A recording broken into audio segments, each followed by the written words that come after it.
안녕하세요. 그때 그 날씨 이세나입니다. 9월 첫 주말을 앞두고 있는 금요일입니다. 요즘 아침 저녁으로는 부쩍 쌀쌀해졌죠. 보통 일교차가 10도 이상 벌어지기 시작하면 사람 몸이 적응하기 힘들어집니다. 특히 고혈압 환자나 심장 질환이 있는 분들은 일교차에 대비한 체온 관리에 더욱더 신경을 쓰는 게 좋겠습니다. 자, 오늘 그때 그 날씨는요, 1994년으로 한번 돌아가 볼게요. 먼저 당시 날씨부터 짚어보겠습니다. 9일께 전국 비, 가을 속으로라는 제목입니다. 네, 기록적인 폭염이 이어진 1994년에는 비의 양까지 적어서 심각한 가뭄이 나타났습니다.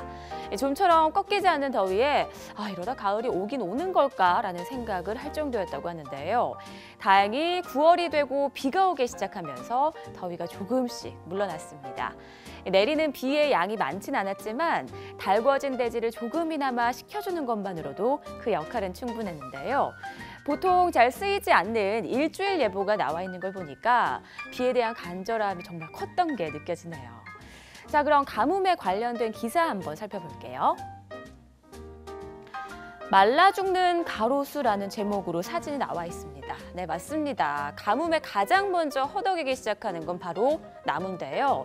지금 사진을 보니까 보이시나요? 이렇게 노랗게 물든 가로수길을 차들이 싱싱 지나고 있는 그런 모습입니다. 얼핏 보면 낙엽이 진 운치 있는 가을길처럼 보이지만 사실 이 노란 잎들은 여름 내내 더위와 물 부족으로 인해 말라서 죽어가는 모습이라고 합니다. 가뭄이 심각한 곳은 식수마저 제한급수가 이뤄질 정도였으니까 가로수에 물을 준다는 건 거의 불가능이었겠죠. 지금 보고 계신 이 나무가 바로 은행나무라고 하는데요. 이맘때쯤이면 열매를 맺기 시작해야 하지만 물이 없어서 말라 죽어가고 있었습니다. 요즘도 도심 가로수는 물 부족으로 말라 죽는 경우가 많은데요. 이 문제를 해결하기 위해서 나무에 물주머니를 매달아서 사용하고 있다고 하네요. 자, 그럼 다음 기사로 한번 넘어가 볼게요. 사랑의 헌혈운동. 네, 혹시 우리 시청자분들 헌혈 해본 적 있으신가요? 보통 첫 헌혈은 고등학교 때나 대학생활 때 하게 되는데요. 남자들의 경우는 군대에서 하는 경우가 굉장히 많다고 하더라고요. 우리나라는 다른 국가에 비해서 이 헌혈을 하는 사람의 수가 매우 적은 편이라고 합니다.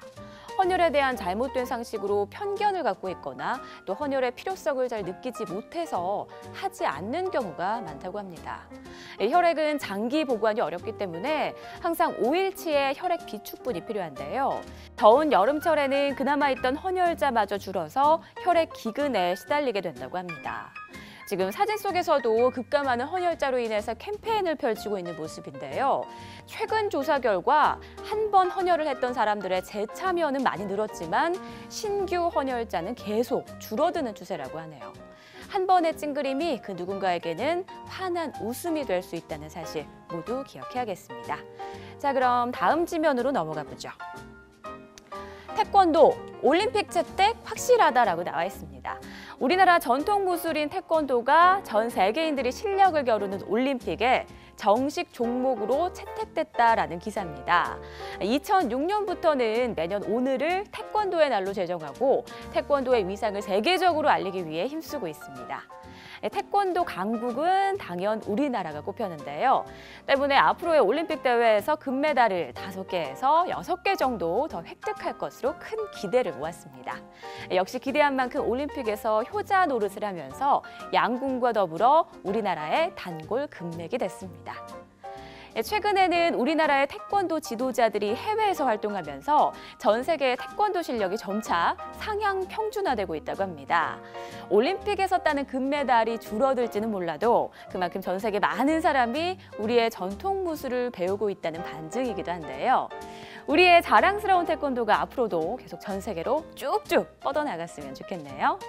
지금까지 그때 그 날씨의 이세나였습니다.